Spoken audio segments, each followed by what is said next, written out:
وما كانوا سابقین، ہم سے تو بچ کر نکلنے والے نہیں تھے اور نہ کوئی بچ کر نکل سکتا ہے۔ مہلت تو اللہ کے یہاں ہے، ڈھیل تو ہے، وَأُمْهِلْهُمْ، ان کو میں مہلت دیتا ہوں، ان کیدی متین، جب مہلت کا زمانہ ختم ہو جاتا ہے پھر ہماری پکڑ بہت ہی خطرناک ہوتی ہے، مضبوط ہوتی ہے۔ ما کانوا سابقین، ہم سے بچ کر کوئی نکلنے والا نہیں تھا، نہ اس وقت کوئی نکلا ہے، نہ آج کوئی نکل سکتا ہے اور نہ آئندہ کوئی نکل سکتا ہے۔ سمجھانے والے آئے، سمجھ نہیں آئی اور سمجھ آتی بھی نہیں ہے۔ جب تک چیزوں کا نشہ رہتا ہے نا تب تک انسان کے سمجھ میں آتی نہیں ہے۔ وہ چوہا جو ہوتا ہے نا، چوہا جو روٹی تلا ہوا پراٹھا جب رکھا جاتا ہے اس کے وہ چوہے دانی کے اندر، اور وہ اندر جاتا ہے، وہ سمجھتا ہے مہلت ملی ہوئی ہے، ڈھیل ملی ہوئی ہے، مزے سے کھاتا ہے اور ذرا سا کھینچتا ہے، اب اندر پکڑا جاتا ہے، اب تل ملاتا ہے، ادھر ادھر بھاگنے کی کوشش کرتا ہے لیکن اب نہیں، مہلت ختم۔ اللہ کی طرف سے بھی جب قوموں کے لیے مہلت ختم ہو جاتی ہے پھر اللہ کی پکڑ آتی ہے اور پھر سب کو عبرت کا نشان بنا دیا جاتا ہے۔ عبرت حاصل کرنے والے حاصل کرتے ہیں، ورنہ تو دنیا کی اکثریت ایسی ہے جو عبرت حاصل نہیں کرتی ہے، سمجھتی ہے فرعون کے ساتھ ہوا، قارون کے ساتھ ہوا، قوم عاد کے ساتھ ہوا، قوم سمود کے ساتھ ہوا، ہمارے ساتھ کیا ہوگا؟ دنیا کی رنگینی میں، دنیا کی رونق میں، دنیا کی آب و تاب میں، دنیا کی چمک میں کھوئے رہتے ہیں، عبرت حاصل نہیں کرتے۔ وہ خواجہ عزیز الحسن مجذوب رحمۃ اللہ علیہ کے بہت مشہور اشعار ہیں، لمبے اشعار ہیں، بہت مشہور اشعار ہیں۔ دنیا میں ہیں ہر سو عبرت کے نمونے، دنیا میں ہیں ہر سو عبرت کے نمونے، مگر تجھ کو غافل کیا رنگ و بو نے، دنیا کی رنگت نے، دنیا کی بو نے، دنیا کی خوشبو نے تجھے غافل کر دیا ہے، مگر تجھ کو غافل کیا رنگ و بو نے۔ کیا کبھی غور سے بھی دیکھا ہے تو نے، جو محل تھے آباد اب ہیں وہ سونے، جگہ جی لگانے کی دنیا نہیں ہے، یہ عبرت کی جا ہے، تماشا نہیں۔ بسم اللہ الرحمن الرحیم۔ وَلَمَّا أَن جَاءَتْ رُسُلُنَا لُوطًا سِيءَ بِهِمْ وَضَاقَ بِهِمْ ذَرْعًا وَقَالُوا لَا تَخَفْ وَلَا تَحْزَنْ إِنَّا مُنَجُّوكَ وَأَهْلَكَ إِلَّا امْرَأَتَكَ كَانَتْ مِنَ الْغَابِرِينَ۔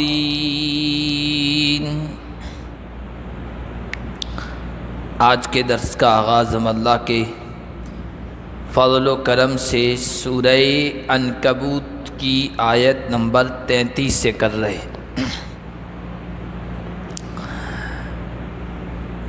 پچھلے درس میں جو آیتیں گزری تھی ان میں حضرت ابراہیم اور حضرت لوط کا ذکر آیا تھا۔ قوم لوط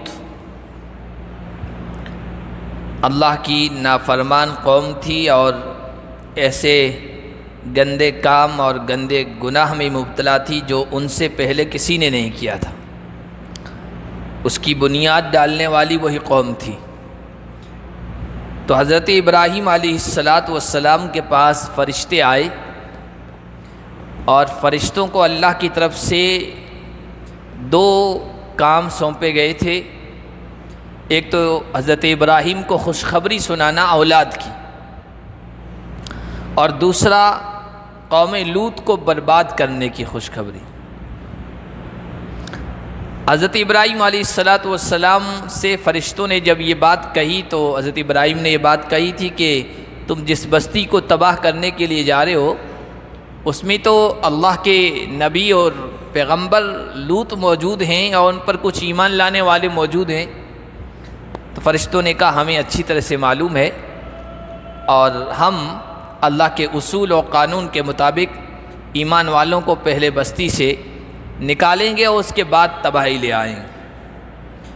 حضرت ابراہیم کے یہاں سے چل کر جب وہ فرشتے جو انسانوں کی شکل میں تھے، کہتے ہیں کہ حضرت جبرائیل، حضرت اسرافیل اور حضرت میکائیل کی شکل میں نوجوان خوبصورت لڑکوں کی امرد کی شکل میں آئے تھے۔ وَلَمَّا أَن جَاءَتْ رُسُلُنَا لُوطًا سِيءَ بِهِمْ، جب ہمارے فرشتے لوط کے پاس پہنچے تو ان کی وجہ سے پریشان ہو گئے، وضاق بہم ذرعا، تنگ دل ہو گئے۔ پریشان اور تنگ دل اس وجہ سے ہوئے کہ اگر ان فرشتوں کو، ان لوگوں کو اپنے یہاں نہیں ٹھہراتا ہوں تو یہ تو انسانیت کے خلاف، مروت کے خلاف، مہمان نوازی کے خلاف ہو جائے گا کہ راہگیر جو مہمان بنے ان کو پوچھیں بھی نہیں، ان کو ٹھہرائیں بھی نہیں، ان کے رہنے کا بھی انتظام نہ کریں۔ یہ اخلاق سے گری ہوئی بات ہے، مروت کے خلاف۔ اور اگر ٹھہراتا ہوں تو اپنی قوم کا حال ان کو پتہ ہے کہ وہ تو ہم جنس پرست تھی، لوگوں سے، مردوں سے اپنی خواہش پوری کرتی تھی، اور یہ نوجوان لڑکے ہیں، خوبصورت لڑکے، تو ان کی وجہ سے پوری رسوائی ہو جائے گی، میری بھی رسوائی ہوگی اور ان کی بھی ذلت و رسوائی ہوگی۔ اس وجہ سے وہ گھبرائے۔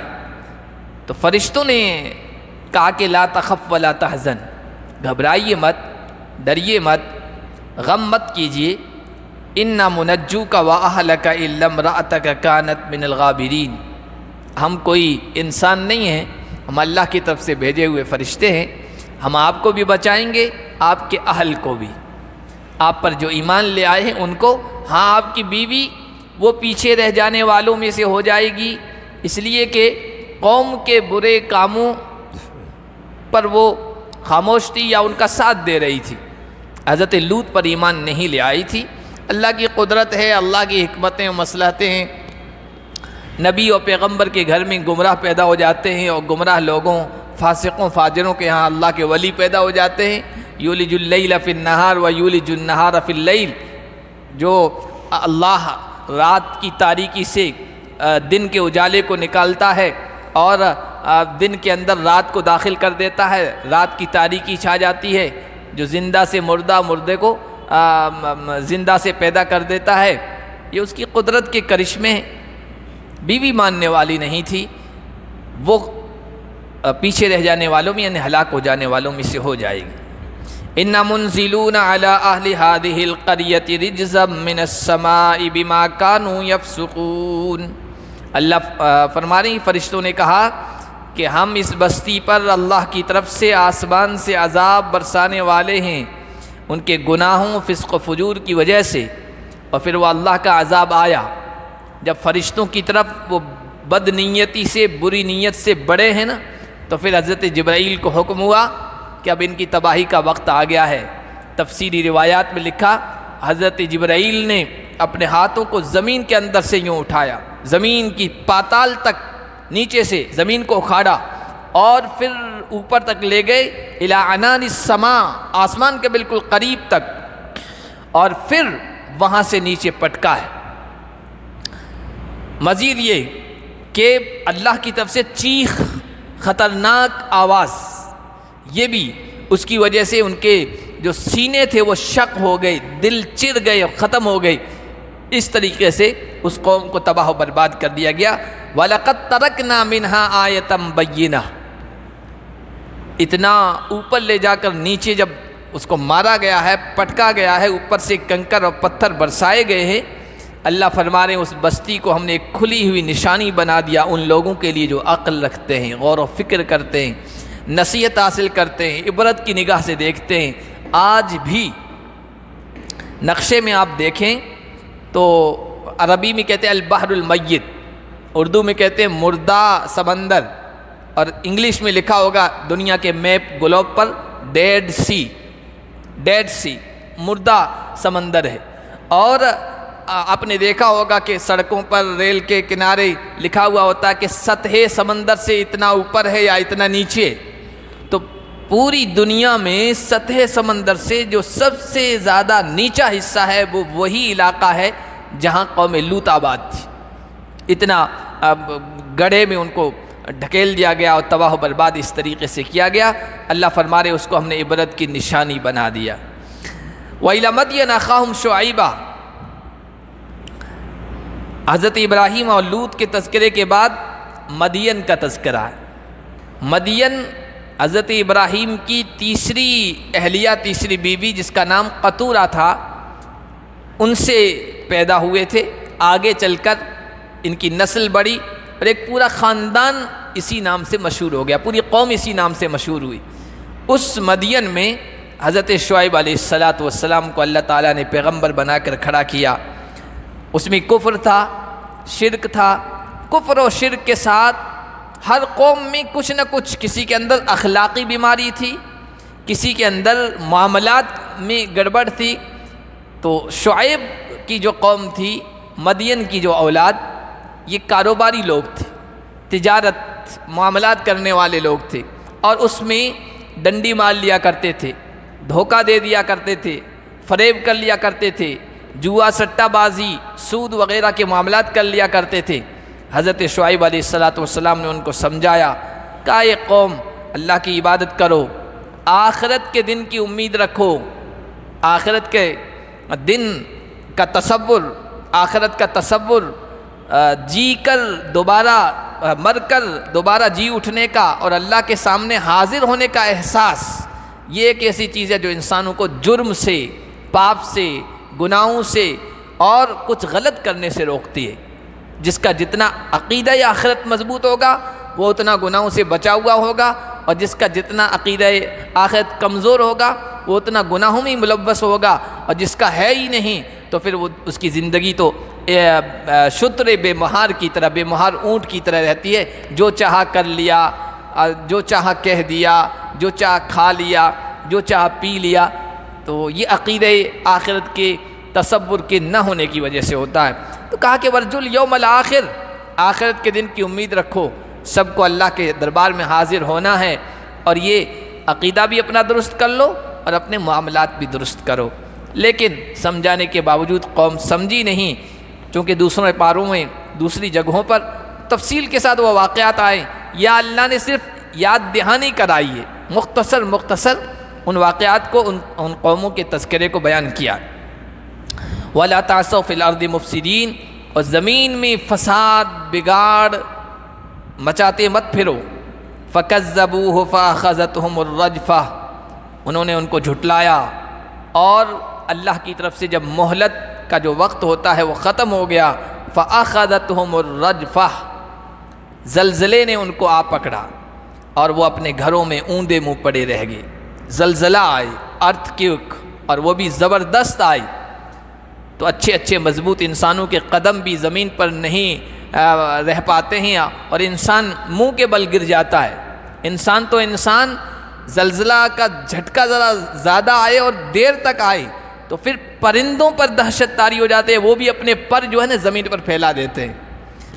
اس قوم پر، سرکش قوم پر کتنا زبردست اللہ کا عذاب آیا ہوگا۔ اللہ کہہ رہی ہیں وہ جو بڑے سرکش تھے، قابو میں نہیں آ رہے تھے، شعیب کی نہیں سن رہے تھے، سمجھانے والوں کی نصیحت پر کان نہیں دھر رہے تھے، اکڑ میں مبتلا تھے، جب اللہ کا عذاب ان پر آیا، فَأَصْبَحُوا فِي دَارِهِمْ جَاثِمِينَ، وہ اپنے گھروں میں اوندے منہ پڑے تھے، ایسا لگ رہا تھا جیسے انتہائی کمزور لوگ ہوں۔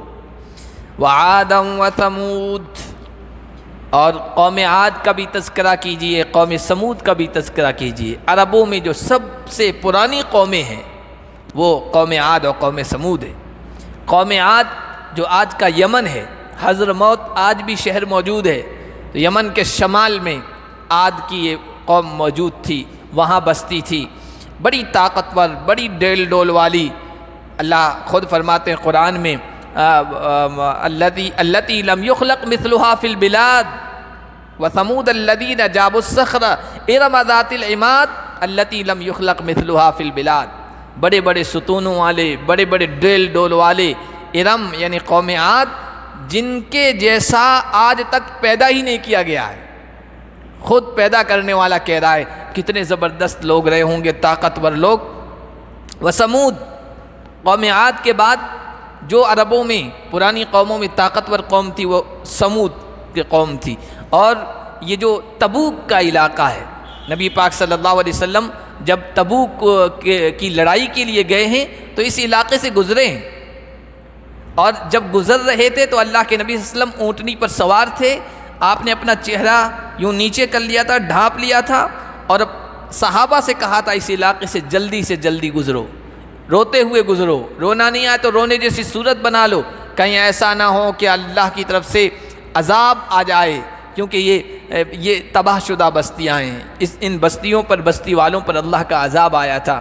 تو قوم ثمود وادی قرا جسے قرآن میں ہجر کہا گیا، جو آج سعودیہ میں، سعودیہ کا جو ایریا بالکل بارڈر کا، تبوک کا بارڈر کا ایریا ہے، حجاز و شام جاتے ہوئے سیریا اور سعودیہ کے بارڈر پر آج بھی یہ بستیاں آباد ہیں، اور ان کے کھنڈرات آباد ہیں۔ سنگ تراش لوگ تھے، جودھپور والوں کا جو کام ہے نا پتھر تراشنا، یہ ان کا کام تھا۔ پہاڑوں میں بڑے بڑے محلات تعمیر کیا کرتے تھے، اور قرآن نے ان کی گواہی دی ہے۔ وَثَمُودَ الَّذِينَ جَابُوا الصَّخْرَ بِالْوَادِ، وہ سمود جنہوں نے وادی میں پتھروں کو تراشا تھا اور وہاں پر محلات بنائے تھے، بڑے شاندار، بڑے دلکش، بڑے مضبوط محلات تعمیر کیا کرتے تھے۔ حضرت صالح ان کی طرف بھیجے گئے تھے، اور حضرت صالح نے ان کو سمجھایا، ان کی رہنمائی کی، اللہ کی طرف سے اللہ کے پیغام پہنچائے، لیکن یہ بھی سرکش قوم تھی۔ قد تبین لکم من مساکنہم، ان کے مساکن، ان کی رہائش گاہیں، ان کے مکانات، ان کی آبادیاں، ان کے گاؤں دیہات، وہ سب تمہارے سامنے واضح ہیں۔ عرب کے لوگ جب سردی و گرمی کا سفر کیا کرتے تھے، رحلۃ الشتاء والصیف، تو ان بستیوں سے وہ گزرا کرتے تھے، اور مکہ کے لوگ، اور ان کی آنکھوں کے سامنے یہ سب چیزیں تھیں۔ آج بھی قرآن جب اتر رہا تھا اس وقت بھی، اور آج 1450 سوا 1400 سال گزر گئے ہیں، آج بھی ان کے کھنڈرات موجود ہیں۔ اور اب تو سیڈیوں میں کیا، اب تو موبائلوں میں بھی ایک کلک پر آپ کے سامنے آ جائے گی کہ سمود کی بستیاں آپ لکھیے، تو آج بھی ان کے جو نشانات ہیں، کھنڈرات ہیں، وہ سامنے آ جائیں گے۔ وہ بیان کرنے والے پھر اس کی پوری وضاحت کرتے ہیں۔ اتنی طاقتور قوم، لیکن وقت کے پیغمبروں کی بات نہیں مانی، اللہ کے پیغام کو قبول نہیں کیا، سب کے سب تباہ کر دیے گئے، عبرت کا نشان بنا دیے گئے۔ بڑی سے بڑی طاقتور قومیں آئی۔ زین لہم الشیطان اعمالہم، نبیوں کی بات نہیں مانی، شیطان نے ان کے جو برے اعمال تھے، برے اخلاق تھے، برے غلط عقیدے تھے، ان کو اچھا بنا کے پیش کیا، اور آج بھی شیطان اچھا بنا کے پیش کر رہا ہے۔ بودا عقیدہ ہے، بودا کمزور تصور ہے، سوچ ہے، لیکن وہ اس کو اس طرح بیان کرتے ہیں کہ ان سے بہتر کوئی عقیدہ نہیں۔ لنگ کی پوجا ہو رہی ہے، یونی کی پوجا ہو رہی ہے، جانوروں کی پوجا ہو رہی ہے، اور پتہ نہیں کیا کیا کیا جا رہا ہے۔ اس پر فخر ہے کہ ہم سے بہتر کوئی نہیں، دنیا میں ہم سے بہتر کوئی نہیں۔ اب دیکھیے، زین لہم الشیطان اعمالہم، شیطان اس طرح برے اعمال کو اچھے بنا کر پیش کرتا ہے۔ فصدہم عن السبیل، اور شیطان نے صحیح راستے سے ان کو روک دیا۔ وکانوا مستبصرین، اور وہ بڑے دیکھنے والے تھے، ہوشیار تھے، ظاہر میں دنیا کے اعتبار سے بڑے ہوشیار سمجھے جاتے تھے، دانشمند سمجھے جاتے تھے۔ آج بھی لوگ ہیں، بڑے بڑے پڑھے لکھے لوگ ہیں، ایجوکیٹڈ ہیں، کیا کہتے ہیں، پروفیسر ہیں، لیکچرار ہیں، سائنسداں ہیں، لیکن پڑے ہوئے باطل عقائد میں، برے اعمال میں، بری رسومات میں۔ آخرت کے اعتبار سے وہ بالکل اندھے تھے، دنیا کے اعتبار سے بڑی روشن آنکھوں والے تھے، دیکھنے والے تھے، لیکن آخرت کے اعتبار سے نہیں۔ قارون، فرعون و حامان، ان کا بھی تذکرہ کیجیے۔ یہ صرف 3 لوگ نہیں ہیں، یہ تو صرف 3 نمونے کے طور پر ہیں، اور جو ان کے کام تھے وہ ہر زمانے میں ہوتے رہے اور لوگ کرتے رہے۔ یہ 3 نمونے ہیں، قارون، فرعون و حامان۔ دنیا میں جو ظلم کرتے ہیں لوگ، یا تو وہ ہوتے ہیں جو حکومت والے ہوتے ہیں، دوسرے نمبر وہ ہوتے ہیں جو بیوروکریسی ہوتے ہیں، وزیر ہوتے ہیں، حکومتوں کے نمائندے ہوتے ہیں، ایم ایل اے ہوتے ہیں، ایم پی ہوتے ہیں، اور فلاں فلاں فلاں نام لیتے جائیے آپ، جو حکومتوں سے تعلقات کی بنیاد پر لوگوں پر ظلم کرتے ہیں، زیادتی کرتے ہیں، جسے نوکر شاہی کہیے، بیوروکریسی کہیے۔ یہ دوسری قسم کے۔ اور تیسری قسم کے لوگ جو ظلم کرتے ہیں اور جو چاہتے ہیں کہ ہماری چلے، وہ غلط رسم رواج بدعات کو اور نئی نئی چیزوں کو رواج دیتے ہیں، وہ قارون، سرمایہ دار، مالدار، دولت والے، ثروت والے، جو حکومت سے تعلقات کر کے صنعت پر، حرفت پر، کاروبار پر، ٹریڈ پر قبضہ کر لیتے ہیں، اور پھر اپنی منمانی کرواتے ہیں۔ یہ تین شخص نہیں ہیں قارون، فرعون، حامان، بلکہ تین نمونے، اور ہر زمانے میں اس طرح کے نمونے رہے ہیں۔ جب ان کو سمجھایا جاتا ہے تو کوئی حکومت کی نشے میں مبتلا ہو جاتا ہے، کوئی اپنی نوکر شاہی، اپنا جو عہدہ ہے حکومت کے یہاں، اس کی بنیاد پر نشے میں مبتلا ہو جاتا ہے۔ جانتے نہیں ہو میں فلاں وزیر ہوں، میں کیبنٹ منتری ہوں، میں ایم ایل اے ہوں، میں ایم پی ہوں، میں فلاں ہوں، میں فلاں ہوں۔ اور کوئی مالداری کی بنیاد پر، سرمایہ داری کی بنیاد پر نشے میں مبتلا ہوتا ہے اور ظلم پر آمادہ ہو جاتا ہے، وہ قارون کا نمائندہ ہے۔ اور جو حکومت کی بنیاد پر ظلم کر رہا ہے وہ فرعون کا نمائندہ ہے، اور جو وزارت کی بنیاد پر ظلم کر رہا ہے وہ حامان کا نمائندہ ہے۔ اللہ نے فرمایا یہ لوگ بھی تھے، ان کو بھی سمجھایا۔ وَلَقَدْ جَاءَهُم مُوسَىٰ بِالْبَيِّنَاتِ، موسیٰ واضح دلیلیں، صاف صاف باتیں لے کر ان کے پاس آئے، ہماری آیات لے کے آئے، لیکن فَاسْتَكْبَرُوا فِي الْأَرْضِ، زمین میں انہوں نے سرکشی اختیار کی، تکبر والا راستہ اپنایا۔ وَمَا كَانُوا سَابِقِينَ، ہم سے تو بچ کر نکلنے والے نہیں تھے، اور نہ کوئی بچ کر نکل سکتا ہے۔ مہلت تو اللہ کے یہاں ہے، ڈھیل تو ہے۔ وَأُمْهِلْهُمْ، ان کو میں مہلت دیتا ہوں۔ إِنَّ كَيْدِي مَتِينٌ، جب مہلت کا زمانہ ختم ہو جاتا ہے پھر ہماری پکڑ بہت ہی خطرناک ہوتی ہے، مضبوط ہوتی ہے۔ مَا كَانُوا سَابِقِينَ، ہم سے بچ کر کوئی نکلنے والا نہیں تھا، نہ اس وقت کوئی نکلا ہے، نہ آج کوئی نکل سکتا ہے، اور نہ آئندہ کوئی نکل سکے گا۔ فَكُلًّا أَخَذْنَا بِذَنبِهِ، ہر ایک کو ہم نے ان کے جرموں کی بنیاد پر پھر پکڑا۔ فَمِنْهُمْ مَنْ أَرْسَلْنَا عَلَيْهِ حَاصِبًا، کچھ پر ہم نے اوپر سے کنکر برسائے، قوم لوط پر برسائے، اور آندھی آئی کنکروں والی تو قوم عاد پر، جو کہا کرتے تھے من اشد منا قوہ، ہم سے بڑھ کر طاقت والے ہیں کون، ہمارا مقابلہ کون کر سکتا ہے؟ اللہ نے فرمایا اولم یروا ان اللہ الذی خلقہم هو اشد منہم قوہ، کیا انہوں نے دیکھا نہیں، غور نہیں کیا کہ جس اللہ نے ان کو پیدا کیا ہے وہ ان سے بھی زیادہ طاقت والا ہے؟ اور جو کہتے تھے نا کون ہے ہم سے بڑھ کر طاقت والا، ہمارا کون بگاڑ سکتا ہے، اللہ نے اپنی لطیف باریک مخلوق کے ذریعے سے ان کو تباہ کر دیا۔ اللہ دکھاتا ہے دیکھو ہم اس طرح تباہ کر دیتے ہیں۔ ہوا دکھنے والی چیز، نظر آنے والی چیز نہیں ہے، لطیف باریک اللہ کی مخلوق ہے۔ اللہ نے کہا ہوا کو کہا چل، فَأَرْسَلْنَا عَلَيْهِمُ الرِّيحَ، ہم نے ان پر آندھی کو بھیجا، ہوا کا طوفان بھیجا، 8 دن 7 راتیں آندھی طوفان کا جو عذاب آیا ہے، اس طرح سب کو تباہ و برباد اوپر لے لے کے ایسے پٹکا ہے نا۔ قرآن نقشہ کھینچ رہا ہے کہ وہ سب سے زیادہ اپنے آپ کو طاقتور سمجھنے والے لوگ ایسے پڑے تھے زمین میں، کأنہم اعجاز نخل خاویہ فہل تری لہم من باقیہ، ایسے پڑے تھے جیسے کھجور کے لمبے لمبے تنے کھوکھلے پڑے ہو، ایسے پڑے تھے۔ اور آج بتاؤ ان کے نشانات باقی ہیں؟ ہل تری لہم من باقیہ؟ وَمِنْهُمْ مَنْ أَخَذَتْهُ الصَّيْحَةُ، کچھ کو چیخ نے، زلزلے نے یا آواز نے آ پکڑا۔ وَمِنْهُمْ مَنْ خَسَفْنَا بِهِ الْأَرْضِ، کچھ لوگوں کو ہم نے زمین میں دھسا دیا جیسے قارون کو دھسایا۔ وَمِنْهُمْ مَنْ أَغْرَقْنَا، اور کچھ کو ہم نے ڈبو دیا، پانی میں غرق کر دیا۔ یہ سب اللہ کی مخلوق ہے، ہوا ہو، زلزلہ ہو، پانی ہو یا کوئی اور شکل ہو، اللہ جب ان کو حکم دیتا ہے تو پھر وہ سرکشوں کا کام تمام کر دیتی ہے۔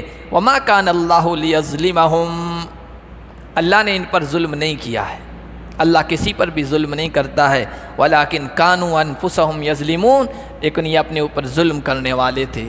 سمجھانے والے آئے، سمجھ نہیں آئی، اور سمجھ آتی بھی نہیں ہے۔ جب تک چیزوں کا نشہ رہتا ہے نا تب تک انسان کے سمجھ میں آتی نہیں ہے۔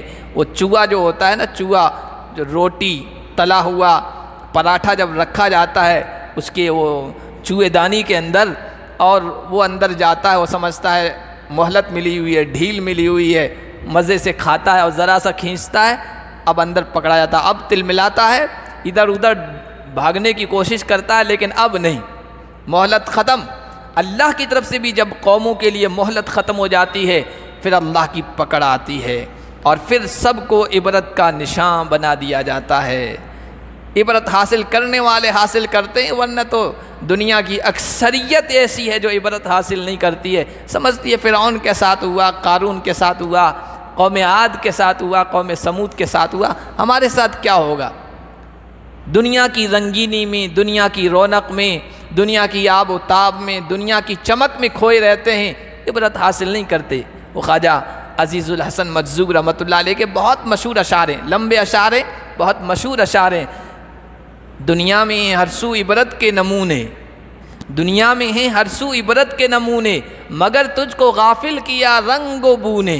دنیا کی رنگت نے، دنیا کی بو نے، دنیا کی خوشبو نے تجھے غافل کر دیا ہے، مگر تجھ کو غافل کیا رنگ و بو نے۔ کیا کبھی غور سے بھی دیکھا ہے تو نے، جو محل تھے آباد اب ہیں وہ سونے۔ جگہ جی لگانے کی دنیا نہیں ہے، یہ عبرت کی جا ہے تماشا نہیں ہے۔ یہ عبرت حاصل کرنے کی چیزیں ہیں، لیکن بہت کم لوگ ہوتے ہیں جو عبرت حاصل کرتے ہیں۔ مثل الذین اتخذوا من دون اللہ اولیاء کمثل العنکبوت، یہ جو قومیں تھی یہ دوسری اخلاقی معاملات کی کمزوریوں کے ساتھ ساتھ ان میں ایک چیز مشترک کامن تھی، وہ تھا کفر اور شرک۔ اللہ کے علاوہ معبود بنا لیے تھے اور سمجھتے تھے کہ یہ جو ہے پریشانیاں دور کریں گے، یہ ہم پر جو آفتیں آئیں گی ان کو دور کر دیں گے، یہ سنکٹ موچک ہیں، یہ مشکل کشا ہیں، یہ پریشانیاں دور کرنے والے ہیں، یہ برے وقت میں ہمارے کام آئیں گے۔ اللہ فرماتے ہیں جب ان کا برا وقت آیا، یعنی ہماری پکڑ جب آئی، ہمارا جب عذاب آیا، تو ان کے یہ جو معبودان باطلہ تھے اور ان کے اپنے تصور میں یہ تھا کہ ہمارے کام آئیں گے، کوئی کام نہیں آیا، اس لیے کہ اللہ کی نگاہ میں ان کی مثال مکڑی کے جالے کی طرح ہے۔ مثل الذین اتخذوا من دون اللہ اولیاء کمثل العنکبوت، ان لوگوں کی مثال جنہوں نے اللہ کو چھوڑ کر کارساز بنا لیے، یہ ہمارے کام بنانے والے ہیں، یہ ہماری حاجت براری کرنے والے ہیں، ضرورتوں کو پورا کرنے والے ہیں، یہ ہماری مشکلات کو دور کرنے والے ہیں، یہ نفع و نقصان کے مالک ہیں، ان کی مثال مکڑی کی مثال ہے۔ اس سورت کا نام عنکبوت یہیں سے لیا گیا ہے۔ اتخذت بیتا، جس نے اپنا گھر بنایا۔ دنیا میں اللہ کی جتنی بھی مخلوق ہے اپنے رہنے سہنے کا انتظام کرتی ہے، جنگلوں میں رہنے والے خیموں کا انتظام کرتے ہیں، پہاڑوں میں انسان یا جانور ہیں تو وہ گفاؤں کو اختیار کرتے ہیں، گفاؤں میں چلے جاتے ہیں، پرندے ہیں جو گھونسلہ بناتے ہیں درختوں پر، کیڑے مکوڑے ہیں وہ زمین کے اندر بل بنا کر سوراخ بنا کر رہتے ہیں، اپنی سردی گرمی سے بچاؤ کا انتظام سب کرتے ہیں۔ مکڑی بھی کرتی ہے، مکڑی بھی اپنا گھر بناتی ہے، اور بناتی بھی اللہ کی شان، اللہ کی قدرت عجیب و غریب طریقے سے بناتی ہے، لیکن اس کا گھر مخلوق کے جتنے بھی گھر ہیں سب میں کمزور ہوتا ہے، نہ اس کو سردی سے بچا سکتا ہے، نہ اس کو گرمی سے بچا سکتا ہے، نہ اس کو بارش سے بچا سکتا ہے، اور ذرا سا بھی ہوا کا جھونکا چل گیا تو گھر تباہ ہو جاتا ہے، ذرا بھی بارش کی بڑی بوند آئی گھر تباہ ہو گیا، اور ذرا سا یوں جھاڑو یوں پھیرا گیا اور بغیر کسی مشقت اور محنت کے اس کا گھر ختم کر دیا جاتا ہے۔ جو لوگ اللہ کے علاوہ دوسروں کو شریک بنائے ہوئے ہیں، معبود بنائے ہوئے ہیں، ان کی مثال مکڑی کے جالے کی طرح ہے۔ ان اوہن البیوت لبیت العنکبوت، دنیا میں جتنے بھی گھر ہیں سب سے کمزور مکڑی کا گھر ہے۔ کاش کہ لوگ اس کو سمجھتے جانتے، اللہ کے علاوہ جتنوں کو یہ سمجھ رہے ہیں کہ ہمارے کام آنے والے ہیں، ان کی مثال مکڑی کے جالے کی طرح ہے۔ اللہ کا جب عذاب آئے گا، اللہ کی گرفت جب آ جائے گی، سب دھرا کا دھرا رہ جائے گا، سب ختم ہو جائے گا۔ نہ ایٹم بم بچا سکتا ہے، نہ کوئی تلوار بچا سکتی ہے، نہ کوئی نیزہ بچا سکتا ہے، نہ کوئی اور چیز بچا سکتی ہے۔ اللہ کا فیصلہ آ گیا، لوگ سمجھتے ہیں ہمارے پاس ایٹم بم ہے، دوسری قوموں کو، دوسرے ملکوں کو ڈراتے تو اسی سے ہیں نا، جن کے پاس ایٹم بم ہے سمجھتے ہم سپر پاور ہو گئے، اس سے دوسرے لوگ بھی ڈرتے ہیں۔ جن لوگوں کے پاس، جن ممالک کے پاس بیچارہ نہیں ہے یہ سسٹم، تو ان کو دبائے جاتے ہیں، کھائے جاتے ہیں، ظلم و ستم ان پر ہو رہا ہے۔ لیکن اللہ کا جب معاملہ آ جائے گا تو یہ سب فیل ہو جائیں گے۔ ضروری نہیں ہے کہ ایٹم بم اس وقت کام بھی کر جائے، اللہ کا فیصلہ کام کرتا ہے، دنیا کی کوئی مخلوق کام نہیں کرتی ہے، وہ سب کمزور ہیں مکڑی کے جالے کی طرح۔ ان اللہ یعلم ما یدعون من دونہ من شیء، اللہ سب جانتا ہے جن کو یہ پکار رہے ہیں اللہ کو چھوڑ کر، کیونکہ وہ بھی اللہ کی مخلوق ہے۔ کسی فرشتے کو پکار رہے ہیں، کسی جنات کو پکار رہے ہیں، کسی انسان کو پکار رہے ہیں، کسی جانور کو پکار رہے ہیں، یعنی کسی کو بھی معبود بنائے ہوئے ہیں، سب تو اللہ کے بنائے ہوئے ہیں۔ اور جو کوئی کاریگر ہوتا ہے نا، اس کو اپنی چیز کے بارے میں سب پتہ ہوتا ہے۔ کپڑے والوں کو سب پتہ ہوتا ہے کپڑا کتنا اچھا ہے اور اس میں کیا خرابی ہے، اس کا جو کلر ہوا ہے اچھا ہوا ہے کہ نہیں، کہاں کوئی خرابی ہے۔ دوسرے کو تو نہیں پتہ ہوتا، لیکن بنانے والے کو اور جو اس کا مالک ہوتا ہے اس کو سب پتہ ہوتا ہے۔ دوسرا تو آدمی دھوکہ کھا سکتا ہے، لیکن وہ جو کام کرنے والا وہ دھوکہ نہیں کھا سکتا ہے۔ اللہ کو اپنی مخلوق کے بارے میں سب پتہ ہے، کیونکہ وہ زبردست ہے، وہ حکمت والا ہے۔ وَتِلْكَ الْأَمْثَالُ نَضْرِبُهَا لِلنَّاسِ، اللہ نے مکڑی کی مثال بیان کی تو کسی کے ذہن میں آ سکتا ہے اللہ تو اللہ ہے، اتنا بڑا عظیم الشان ہے، اس نے مکڑی کی مثال بیان کی۔ کافروں نے مذاق بنایا تھا، قرآن اتنی عظیم کتاب، قرآن کو اتارنے والا اتنا عظیم الشان، اس نے مچھر کی مثال بیان کر دی، اس نے مکھی کی مثال بیان کر دی، اس نے مکڑی کی مثال بیان کر دی۔ تو اللہ نے فرمایا ہم یہ مثالیں بیان کرتے ہیں لوگوں کے لیے۔ مثال جو دیتا ہے نا، مثال دینے والے کے شان وان سے کوئی تعلق نہیں ہوتا ہے، جس کو دی جا رہی ہے اس کی شان سے متعلق ہوتا ہے۔ جن کو سمجھایا جا رہا ہے وہ حقیر ہیں، وہ سمجھ نہیں رہے ہیں، تو پھر ان کو مثالیں بھی ایسی دی جاتی ہیں جو ان کی کھوپڑی میں اتر سکے، ان کے دماغ میں آ سکے۔ مثال کیوں بیان کی جاتی ہے؟ جو باریک چیز ہے، جہاں تک عام لوگوں کی عقل فہم سمجھ نہیں پہنچ سکتی ہے، تو مثال دی جاتی ہے تاکہ اس کی سمجھ میں آ جائے۔ تو اللہ تعالیٰ نے لوگوں کے حساب سے لوگوں کی سطح پر اتر کر مثالیں بیان کی ہے تاکہ لوگوں کی سمجھ میں آئے۔ وَمَا يَعْقِلُهَا إِلَّا الْعَالِمُونَ، لیکن جو اصل جانکار ہیں، علم والے ہیں، وہی مثالوں کو سمجھ سکتے ہیں۔ عام لوگ تو پھر یہی کہیں گے کہ اللہ اتنا عظیم الشان ہے، مکھی کی مثال کیوں بیان کر رہا ہے؟ اس کو تو ہاتھی کی مثال بیان کرنی چاہیے، اس کو تو پہاڑ کی مثال بیان کرنی چاہیے، وہ تو لوگوں کے حساب سے بیان کرتا ہے۔ خلق اللہ السماوات والارض بالحق، اب اللہ نے آخر میں اس پارے میں، ورنہ سورت کا تو مضمون چل رہا ہے، اللہ فرما رہے ہیں قوموں کے ان واقعات کو بیان کرنے کے بعد کہ دیکھو یہ قومیں یہ سمجھتی تھی کہ ہم تو ایسے ہی پیدا ہوئے ہیں، دنیا میں ہیں، کھائیں گے پیئیں گے مزے کریں گے، اس کے بعد کچھ نہیں ہے، بس ختم، اس کے بعد دوبارہ جی اٹھنا یہ سب کچھ نہیں ہے۔ تو اللہ نے فرمایا اللہ نے آسمانوں اور زمینوں کو حق کے ساتھ پیدا فرمایا ہے، بے مقصد پیدا نہیں فرمایا ہے۔ یہ کوئی بچوں کا کھیل نہیں ہے، بچے کھیلتے ہیں، بارش آتی ہے ریت کے ٹیلوں پہ بڑے بڑے مکانات اپنے اپنے گھر بناتے ہیں، اور 1 گھنٹہ 1.5 گھنٹہ کھیلنے کے بعد پاؤں سے لاتوں سے پیروں سے اس کو توڑ کر ختم، پھر دوسرے دن آئیں گے۔ یہ کھیل تماشا نہیں ہے، بے مقصد نہیں ہے۔ ہم نے اس پوری کائنات کو مقصد کے تحت بنایا ہے، اور کائنات کی ایک ایک چیز، ایک ایک پتا، ایک ایک ورق اس بات کی گواہی دیتا ہے کہ وہ بے مقصد نہیں ہے، با مقصد ہے، اس کا بھی رزلٹ نکلنا ہے، انجام نکلنا ہے۔ لیکن ان فی ذلک لآیۃ للمؤمنین، نشانی، عبرت، نصیحت وہی حاصل کریں گے جو ایمان والے ہیں، جن کے اندر ماننے کا جذبہ ہے۔ جن کے اندر ماننے کا جذبہ نہیں ہے تو پھر وہ وہی روش اختیار کریں گے جو پچھلی قوموں نے اختیار کی ہے، اور انجام پھر ان کا بھی وہی ہونا ہے جو عاد و سمود کا، قوم لوط کا اور دوسری قوموں کا ہوا ہے۔ اللہ پاک ہم سب کو اس جیسے خطرناک انجام سے محفوظ فرمائے، اور کائنات کی ہر چیز سے عبرت حاصل کر کے اللہ کی ہدایات پر عمل کرنے کی توفیق عطا فرمائے۔